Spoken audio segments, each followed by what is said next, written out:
살면서 말실수를 참 많이 합니다. 내가 왜 이런 말을 했을까?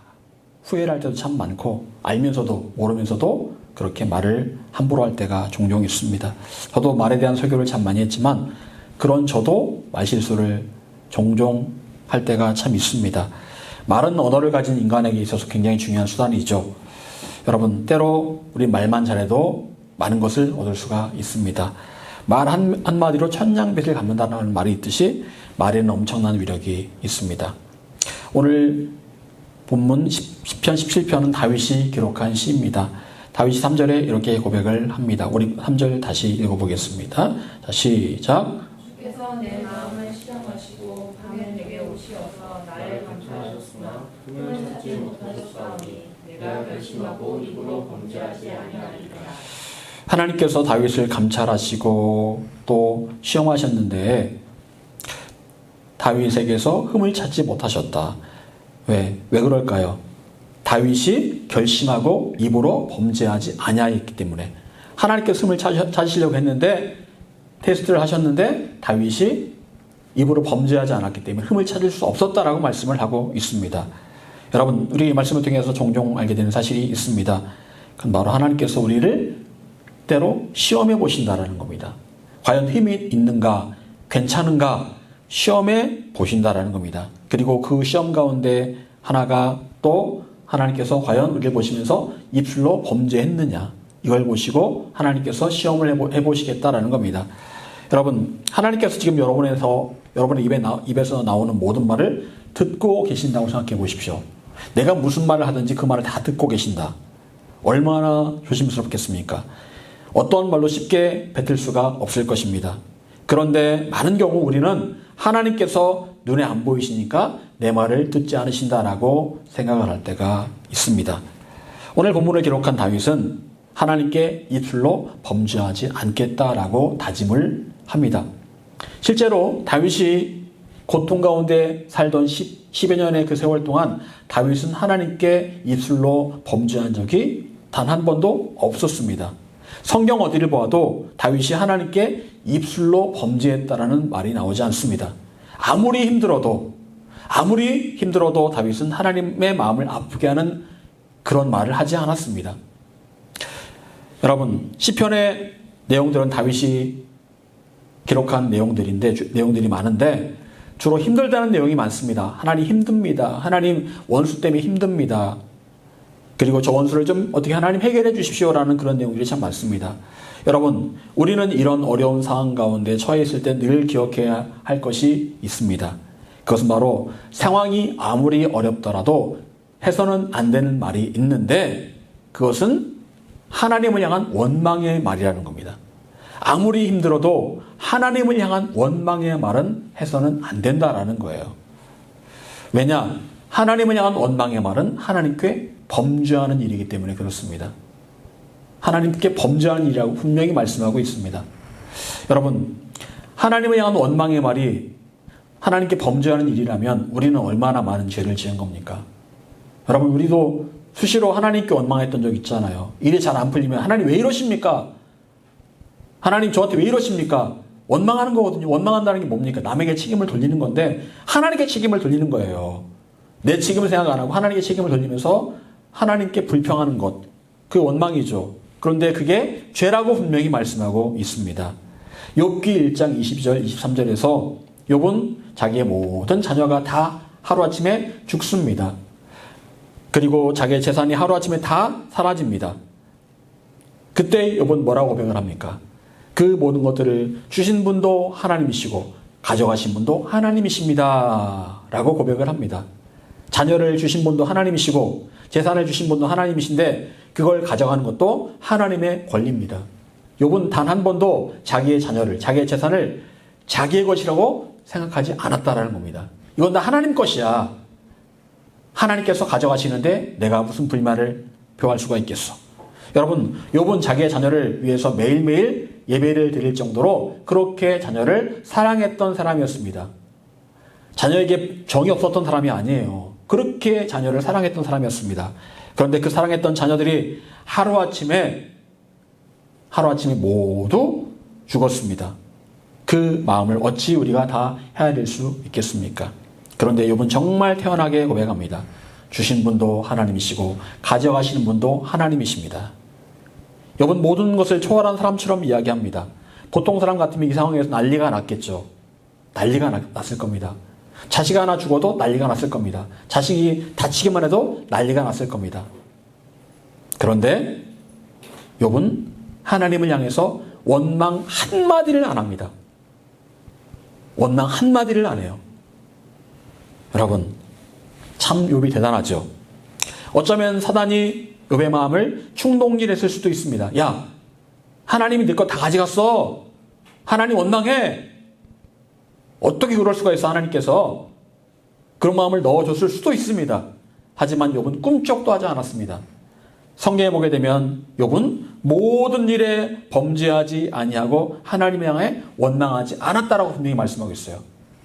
모든 일에 범죄하지 않았다. 그 어떠한 일에도 욥은 범죄하지 않았고 하나님을 향해서 원망하지 않았다. 여러분, 그 사람이 어떤 사람인지는 위기 때 보면 나옵니다. 위기가 되면, 어려움에 처하게 되면 그 사람이 어떤 사람인지가 나와요. 평소에는 모릅니다. 그런데 위기 상황에 그 사람의 본 모습이 나오게 되어 있습니다. 그런데 욥의 참모습은 이랬어요. 하나님께 절대로 범죄하지 않았다. 이게 바로 욥의 본 모습이었습니다. 여러분, 도저히 머리로 이해되지 않는 상황에 처한다면 어떨까요? 이건 도대체 이해될 수 없는 상황이에요.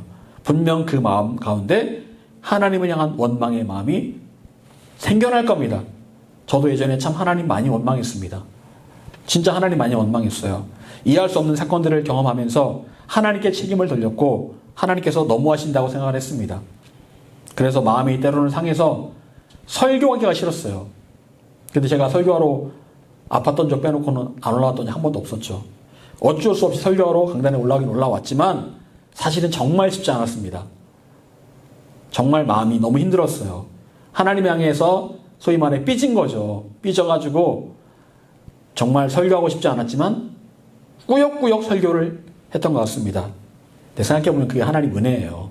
만약에 제가 목회자가 아니었다면 저는 아마 어쩌면 그런 사건들을, 일련의 사건들을 겪으면서 교회를 빠지고 안 나오고 그랬을지도 모르겠습니다. 그런데 목회자다 보니까 어쩔 수 없이 이 자리에 나오게 되고 서게 되는데 그게 하나님 은혜예요.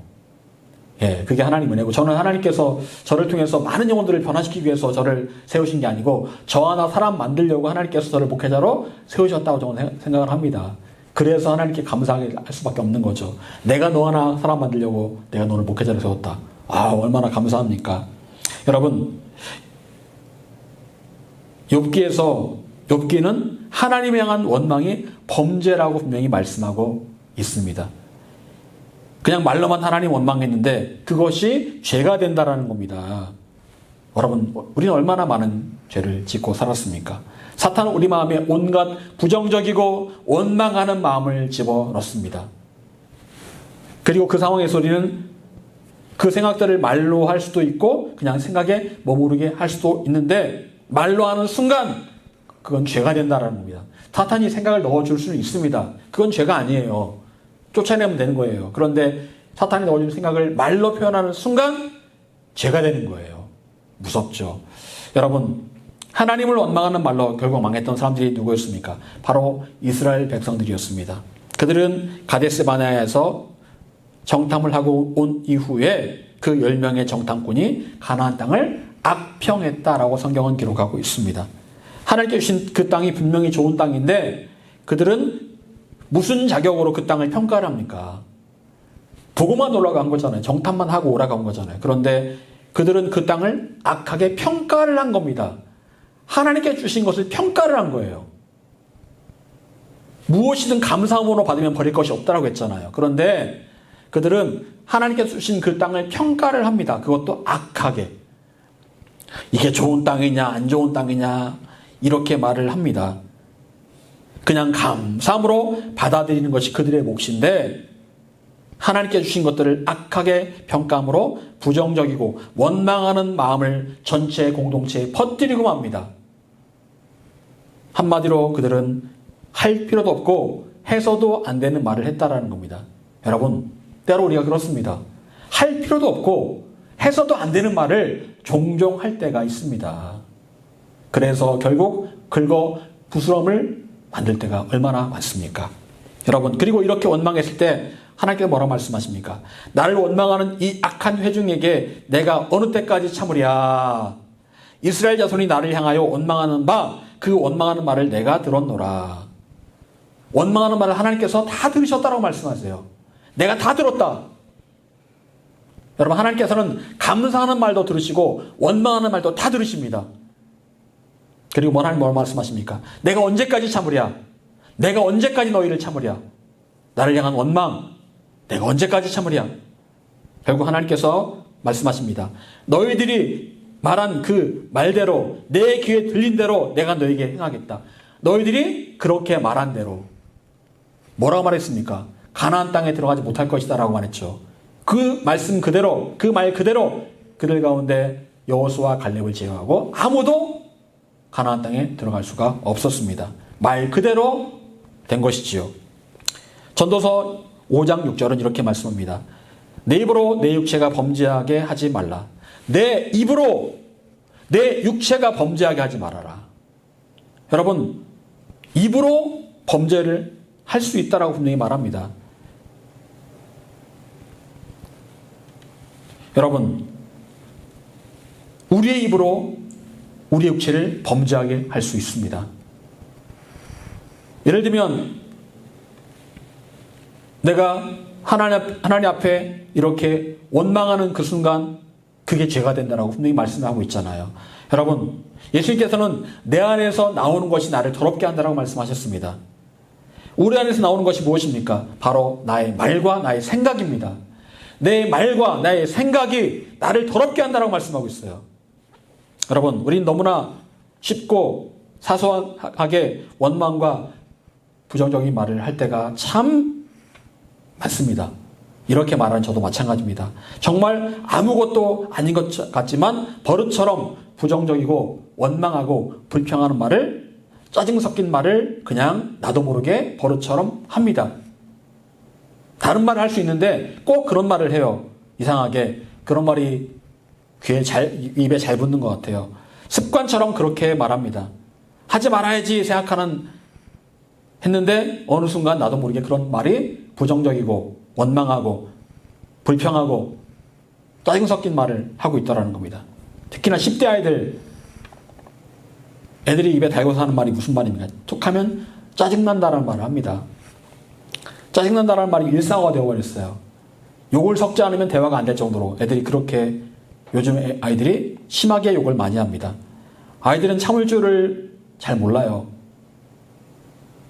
누군가를 이해할 마음도 때로는 없는 것 같습니다. 그냥 자기 감정에 제동이 걸리면 불평하고 부정적으로 말할 때가 참 많습니다. 그럼 그런데 그게 아이들만의 모습이겠습니까? 우리 자신의 모습이기도 합니다. 어른들도 마찬가지로 부정적으로 말하는 습관이 들어있고 더 나아가 누군가를 탓하며 원망하는 것이 일상이 되어버렸습니다. 누군가를 비판한다는 그런, 긍정적으로 비판한다는 그런 명목하에 부정적으로 말하고 있는 때가 얼마나 많은지 몰라요. 저도 마찬가지라니까요. 오늘 아침에도 그랬다니까요. 오늘 아침에도요. 여러분, 우리의 평소 습관이 참 무섭습니다. 평소에 내 마음에 쌓여있는 것들이 갑자기 말로 튀어나오게 되어 있습니다. 내 마음에 부정적인 것들이 쌓여있다가 갑자기 튀어나옵니다. 감사하지 못한 마음이 쌓여있다가 갑자기 그냥 그런 말들이 튀어나옵니다. 원망하는 말이 튀어나와요. 하나님께도 마찬가지입니다. 여러분의 기도가 감사로 채워져 있습니까? 성경은 우리가 기도할 때 감사함으로 깨어 있으라고 말씀하셨어요. 그것도 항상 감사함으로 깨어 있으라고 말씀하셨어요. 여러분, 항상 기도할 때마다 감사하고 계십니까? 어때요? 항상 감사하고 계십니까? 여러분이 기도한 대로 응답이 안 됐어도 그래도 항상 감사하고 계십니까?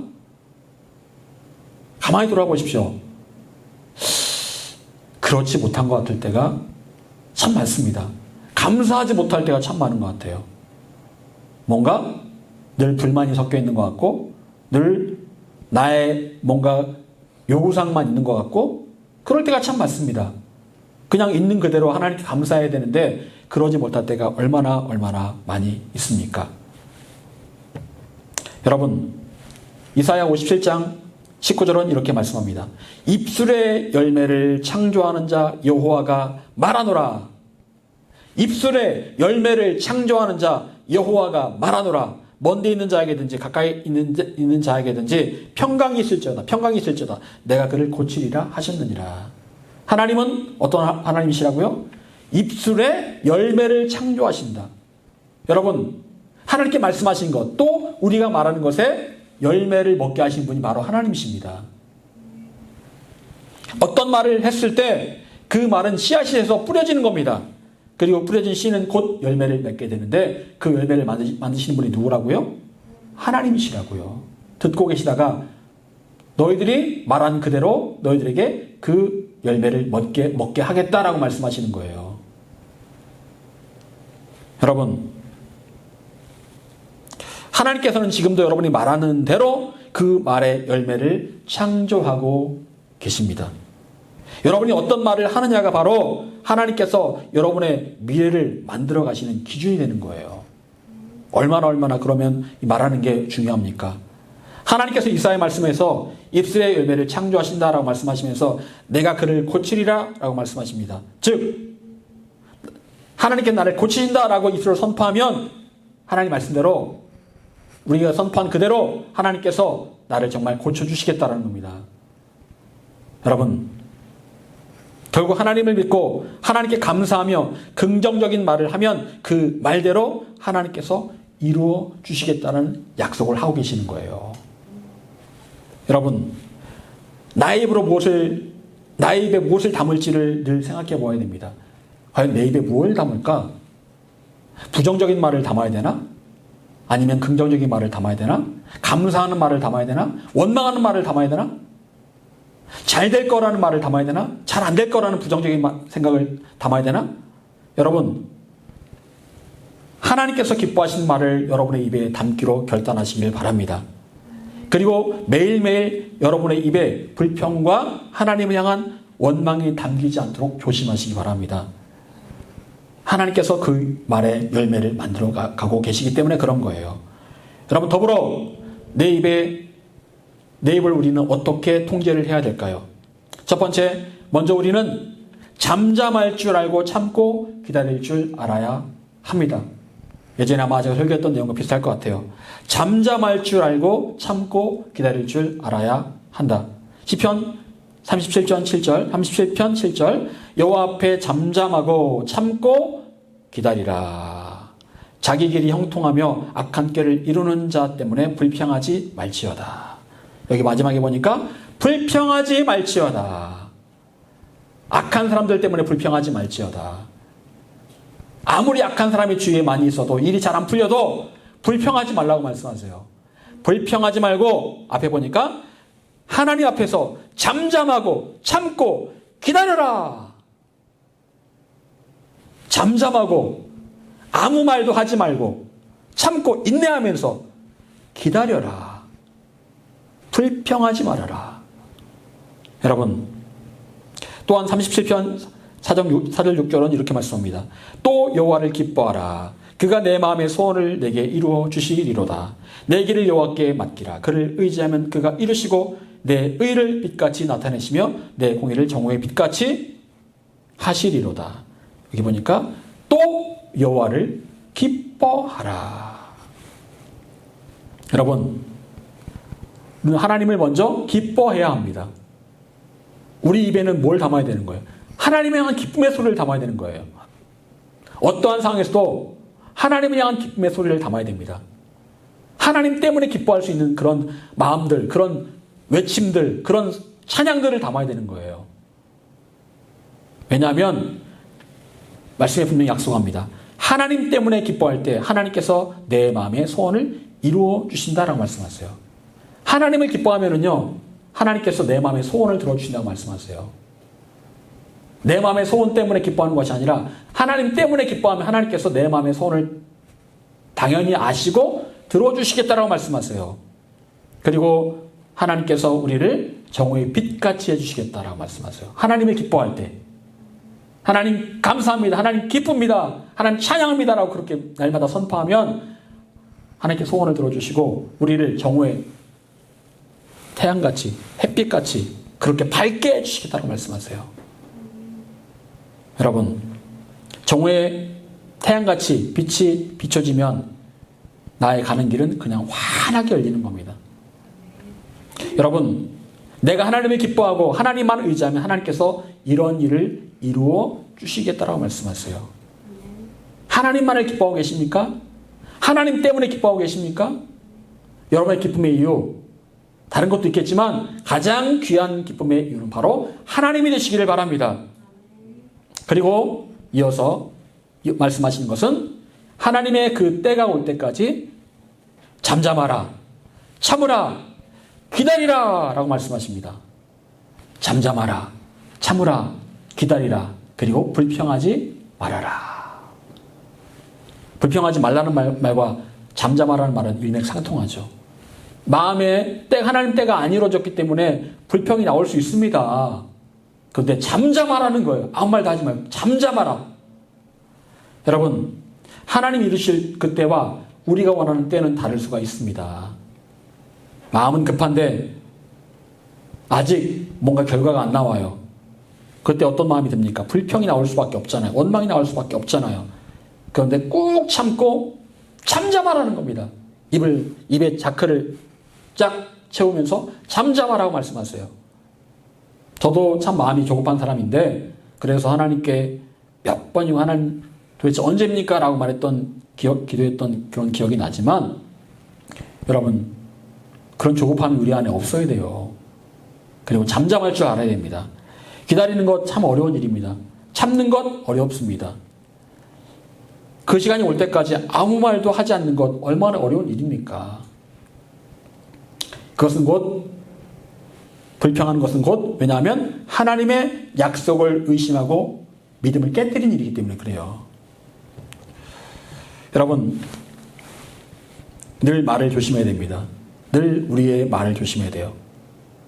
갑자기 튀어나옵니다. 이게 갑자기 튀어나와요. 늘 우리 마음에 감사가 쌓여 있으면 그런 말이 튀어나오지 않지만 막 내 마음에 자꾸 이 불평을 쌓아놓고 있으면 어느 순간인가 나도 모르게 튀어나와 버립니다. 조심해야 되는 거예요. 늘 그래서 기도할 때마다 감사를 우리 안에 쌓아야 됩니다. 감사를 쌓고 쌓아야 습관적으로 불평이 나오지 않을 겁니다. 여러분, 저는 믿음 생활에서 가장 어려운 것이 바로 기다리는 것이라고 생각합니다. 때를 알지 못한 채 무작정 기다린다는 것 참 힘듭니다. 마음은 급한데 기다리는 것 힘듭니다. 어렵습니다. 우린 기다릴 때 의심하는 마음을 계속해서 몰아내기 위해서 영적 전쟁을 벌여야 합니다. 마귀는 계속해서 의심의 마음을 집어넣습니다. 그래서 결국 원망하게 하려고 합니다. 그래서 우리 모든 생각을 때로 내려놓아야 될 때가 있습니다. 생각을 다 내려놓고 몸에 힘을 빼고 여유로운 마음으로 하나님께 집중할 필요가 분명히 있습니다. 여러분, 하나님께서 말씀하신 그때가 올 때까지 여러분의 입술을 불평을 제거하고 잠잠하면서 기다리시기를 바랍니다. 또한 두 번째로 그때가 올 때까지 항상 찬송의 제사를 힘써 드려야 합니다. 히브리서 13장 5절을 말씀합니다. 그러므로 우리는 예수로 말미암아 항상 찬송의 제사를 하나님께 드리자. 예수로 말미암아 항상 찬송의 제사를 하나님께 드리자. 우리가 늘 드려야 될 제사가 있는데 그 제사는 바로 24시간 늘 아무 때나 드려야 될 제사는 바로 찬송의 제사라고 말씀하고 있습니다. 여러분, 우리 입에서 늘 끊어지지 않아야 될 것이 바로 찬송입니다. 찬송의 제사, 예배라는 겁니다. 히브리서는 찬송 그 자체가 바로 하나님께 드리는 제사, 곧 예배라고 말씀하고 있습니다. 우리가 늘 드려야 하는 삶의 예배 가운데 하나가 바로 나의 입으로 드리는 찬송의 예배입니다. 다윗은 실제로 아무 때나 언제든지 늘 하나님을 찬송했습니다. 아무리 힘들어도 하나님을 찬송했어요. 상황이 좋든 좋지 않든 상관없었습니다. 모든 상황 가운데 다윗은 하나님께 절대로 원망하거나 불평하지 않았고 오히려 그 입술을 찬송으로 채웠습니다. 그것이 바로 다윗의 믿음의 힘이었어요. 여러분, 성경은 항상 시간이라고 분명히 말씀하고 있습니다. 모든 시간, 언제든지 아무 때나 하나님을 향한 찬송의 예배를 드려야 한다. 여러분 그럴 수 있겠습니까? 모든 순간에 하나님을 향한 찬송의 예배를 드릴 수 있겠습니까? 슬프든지 괴롭든지 외롭든지 아프든지 늘 하나님을 찬송할 수 있겠습니까? 여러분 찬송가의 그 작사한 내용들이요, 좋을 때 찬송가 작사를 한 게 아니에요. 정말 힘들 때 작사를 한 내용도 정말 많습니다. 자녀를 잃고, 자녀 갑자기 물에 빠져 이렇게 죽고, 그랬을 때 찬송을 쓰고 그랬다니까요. 여러분, 처음에는 일부러 우리 찬송을 하려고 노력을 해야 됩니다. 일부러 자꾸 쉬는 시간 어디 갈 때, 뭐 할 때 자꾸 찬송을 하려고 노력을 해야 됩니다. 마음이 괴롭고 찬송할 상황이 아니에요. 그래도 일부러 찬송하기 위해서 노력을 해야 됩니다. 하지만 찬송을 부르다 보면 어느샌가 내 입에서 자동적으로 찬송이 끊어지지 않는 경험을 할 수 있습니다. 그런 일이 벌어져요, 진짜로요. 나도 모르게 흥얼거리다 보면 찬송이 계속해서 입에서 나온다니까요. 신기하게도요.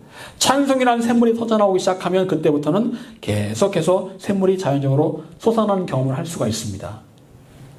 처음에 샘물을 퍼내는 것이 어렵지 한번 퍼내기 시작하면 계속적으로 샘물을 퍼낼 수가 있습니다.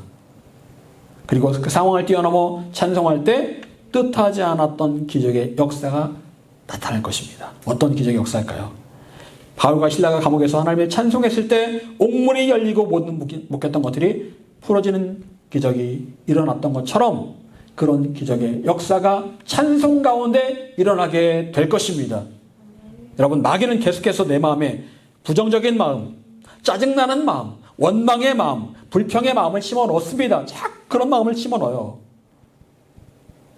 그런 마음이 들어오면 우리는 예수의 이름으로 쫓아내야 됩니다. 쫓아내야 돼요. 하나님 기뻐하신 마음이 분명히 아니에요. 그리고 오히려 내 마음에 찬송을 채워 넣으려고 노력해야 됩니다. 찬송. 오늘 본문에서 다윗은 입으로 범죄하지 않기 위해 결심을 합니다. 결심을 합니다. 다짐을 합니다. 분노와 짜증과 원망이 들어올 때가 있었단 말이에요, 말하자면. 그런데 스스로가 결심을 한 거예요. 나는 절대로 하나님께 원망하고 분노하고 짜증내지 않으리라. 결단을 한 거예요, 스스로가. 그러면 마음이 안 들어와서 안 한 게 아니고요. 들어오는데 결단을 한 거예요. 나 그렇게 하지 않을 거야. 쫓아내면서 계속해서 그 입술에 찬송을 채운 거예요. 여러분, 우리도 할 수 있습니다. 우리도 해야 됩니다. 분노와 짜증, 원망, 불평으로 죄짓게 하려는 마귀와 싸워 능히 이겨낼 수 있고 내 입에 찬송을 채울 수 있습니다. 충분히 가능한 일입니다. 여러분, 하나님께 기뻐하신 찬송의 예배가 여러분의 입에 가득하다면 여러분의 삶이 어떻게 변할까요? 어떻게 변할까요? 그 찬송의 예배를 하나님께서 기뻐 받으실 것이고 찬송의 예배 가운데 고백한 대로 그 입술에 아름다운 열매를 맺게 하실 겁니다. 정말 마음이 너무 괴로운데 내 영혼 평안해, 내 영혼 평안해, 그 찬양을 불렀단 말이에요. 그러면 내가 입술로 고백한 대로 마음은 괴롭지만 하나님께서 곧 평안의 열매를 먹게 하실 것입니다. 여러분, 바라기는 저와 여러분 모두가 입술에서 나오는 찬송의 예배를 드림으로 그 찬송의 열매대로 기쁨과 기적의 역사들이 여러분의 삶에 나타나시기를 간절히 축원합니다. 기도하겠습니다.